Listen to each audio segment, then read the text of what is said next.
Subscribe करें हमारे YouTube channel साधना gold को और पाएं वीडियोस सबसे पहले। बेल आइकन दबाना ना भूलें। समुद्र में दो किनारे होते हैं, हाँ या ना? पर विडंबना यह है कि समुद्र का एक किनारा तो दिखता है, जिस किनारे पर आप खड़े हैं वह किनारा तो आपको दिखेगा, पर सामने उस पार भी एक किनारा है, लेकिन उस पार का किनारा किसी को दिखता नहीं है एक साथ। सैटेलाइट से कोई देखे तो अलग विषय, आंखों से प्रत्यक्ष रूप में तो दिखाई नहीं पड़ता। अब ये बताओ कि समुद्र में किनारा दो हैं, एक किनारे को आप देख पा रहे हैं, क्या दूसरे को आप देख पाते हैं? नहीं, दूसरा नहीं दिखता।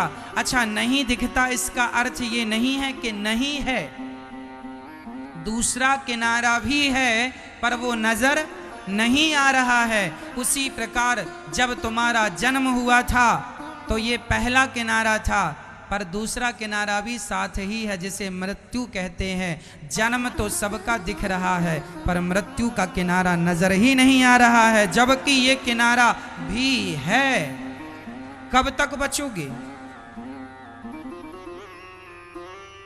कौन नहीं मरेगा ये बताओ मुझे। बेटा मर गया, पत्नी मर गई, पति मर गया, सबको मरना है। इसलिए हम कहते हैं कि आज ही तुम ये बातें याद कर लो कि आज आपके पास जितने लोग हैं यह एक ना एक दिन मरेंगे जरूर, या तुमसे पहले मरेंगे या तुमसे बाद में मरेंगे। और तुम रोते हो कि ये मर गए, क्यों क्यों रोते हो? क्या तुम्हें पता नहीं था कि ये मर जाएंगे? क्या पता नहीं था आपको कि मर जाएंगे? पता था कि ये मर जाएंगे। इस दुनिया में जो जन्मा है वो मरने के लिए जन्मा है, सबको पता है, फिर भी आप रोते हैं बेटा मर गया, बेटा मर गया। अरे भाई, सत्यता को स्वीकार करो। अब इससे भगवान का कोई लेना देना नहीं है। उस आदमी ने कहा महाराज हमारा बेटा मर गया, बताइए हमारे साथ बड़ा गलत हुआ। हमने कहा भाई गलत नहीं हुआ, ये क्यों नहीं सोचता कि तेरी किस्मत में तो पुत्र था ही नहीं, पर 10-20 साल जो जिंदा रहा, इतने वर्षों के लिए ही परमात्मा ने तेरी भक्ति के प्रभाव से तुझे बेटे का सुख दे दिया। यदि तुम्हारा बेटा 20 साल में चला गया तो ये समझना कि तुम्हारे इस जीवन में पुत्र सुख था ही नहीं, लेकिन फिर भी तुम्हारी भक्ति के प्रभाव से ईश्वर ने तुम्हारे भाग्य को बदला और तुम्हारे जीवन में 20 साल के लिए पुत्र का सुख डाला। तुम्हारा पति 1 साल बाद मर गया तो ये ना कहना कि हमारा तो महाराज पति मर गया, हम तो इतना भक्ति करते थे।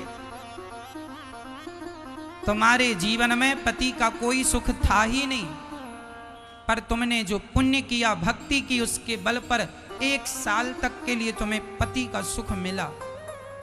जो हमें मिल रहा है उसका धन्यवाद करें, जो चला गया उसके लिए ना शिकायत करें ना आंसू बहाएं। ना तो शिकायत करने से काम बनेगा ना तो आंसू बहाने से काम बनेगा। ये संसार की सत्यता को स्वीकार कर लो। इस दुनिया में जो लोग तुम्हारे अपने अपने हैं, आज ये जरूर याद कर लेना कि ये सब जाएंगे, कोई नहीं टिकेगा। राज राजे रहे ना वो रानी रही, ना बुढ़ापा रहा ना जवानी रही। बताओ, बड़े बड़े बंगले, बड़े बड़े महल तो रह गए, पर उन महलों में रहने वाले लोग कहाँ चले गए? कहाँ चले गए वो लोग जो लाल किला के लिए लड़ा करते थे? कहाँ चले गए वो लोग जो लाल किला के लिए युद्ध किया करते थे? बताओ, ना जीतने वाले रह गए ना हारने वाले रह गए। कौन बचा है बता दो? बचा कोई उनमें से जो लाल किला के लिए कभी युद्ध किया करते थे? कौन बचा है? क्या तुम बचोगे? क्या हम बचेंगे? ये जो समय है, काल है, ये आप जरा बालू उठाइए, रेत उठाइए और रेत जरा मुट्ठी पर दबाइए। कितनी देर दबी रहेगी मुट्ठी पर रेत, जरा मुझे बताओ। धीरे धीरे करके एक एक कण उसका गिरता गिरता आपकी मुट्ठी खाली हो जाएगी कि नहीं? हाँ या ना? जैसे बालू को कोई पकड़ नहीं सकता, वह धीरे धीरे आपकी मुट्ठी से फिसल ही जाती है, उसी प्रकार समय को कोई नहीं पकड़ सकता। ये समय तो फिसल ही जाएगा और एक दिन यही समय हमें बुढ़ा कर देता है और यही समय एक दिन हमें मार डालता है। इसलिए मरना सत्य है, इस सत्यता को बस स्वीकार कर लो। सबको मरना है, कोई इस सत्य को स्वीकार कर लेता है, समय रहते कोई नहीं करता। हमने उस पिता को समझाया जिसका समय जितना था उतना रहेगा। तुम भगवान का भजन करो तो तुम्हारा अगला परलोक लोक अच्छा बनेगा। रोने से, शिकायत करने से कुछ नहीं, ईश्वर का धन्यवाद देना चाहिए। नरसिंह मेहता का बेटा मर गया,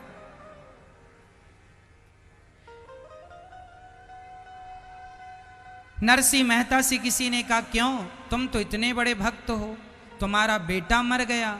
नरसिंह ने कहा ये तो भगवान की कृपा है। अच्छा, इसमें क्या कृपा है? अरे बोले जिंदा था तो मुझे थोड़ी बहुत उसका ध्यान रखना पड़ता था, अब मर गया, शायद भगवान मुझे इसलिए स्वतंत्र करना चाहते हैं कि मैं बड़ा परेशान रहता था बेटे के चक्कर में। ईश्वर ने मेरे बेटे को नहीं लिया बल्कि मेरी परेशानी हर ली, वो वहीं चला गया जहां से आया था। मैं भी जाऊंगा। इसलिए हमें शोक नहीं करना चाहिए किसी के मरने पर।